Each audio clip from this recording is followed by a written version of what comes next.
Also at 5 on KMTV, trying to pinpoint a cause of yesterday's house explosion that rocked Benson. We've been in the neighborhood on 65th north of Maple, asking if it was an accident or something more sinister. Senior reporter Jake Wizakowski is live with what he has learned today. Jake.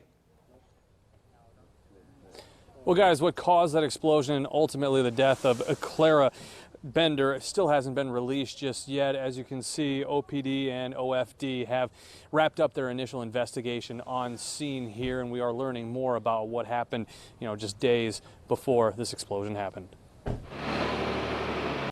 This afternoon, city crews cleaned up debris in the street to get North 65th back open 24 hours after an explosion took the life of 30-year-old Clara Bender, an inspector for CPM Realty.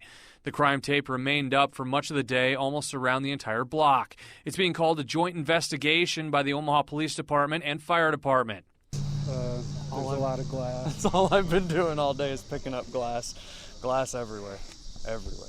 Mitch Headley and Harold Finkelstein live in a couple of houses that back up to the explosion site. They say authorities haven't said much about what's going on. They've been pretty buttoned up about that. Again, last I asked was around 8, 9 o'clock this morning. So, and they were just kind of like, no, we're still just doing our investigation. OPD and the fire department are looking into leads as to the cause. If it's accidental or criminal is still unknown. Court documents reveal on 3 occasions the previous tenant, Kiwana Toussaint, received eviction notices, and in June they acted upon a court order. Oftentimes the tenant is locked out of the house with belongings inside. Then the landlord and the tenant have to make some arrangements for the tenant to remove their things.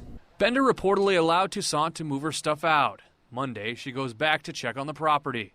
OFD's early report indicates there were no contents of value inside the home when it exploded. Any person that goes to check on a property, this could have been them. Yeah. We certainly feel for Clara Bender and her family. Now, Jeremy Aspen, president of CPM, said this afternoon that it most likely appears that it could have been an accident, but that has not been confirmed yet. I did speak with Brenda Beadle with the Douglas County Attorney's Office this afternoon, and she tells me it would be too early to speculate on what her office will do until a cause has been determined. Reporting live from 65th and Sprague, Jake Wizakowski, KMTV Action 3 News. All right, very thorough. Thanks, Jake. The 30-year-old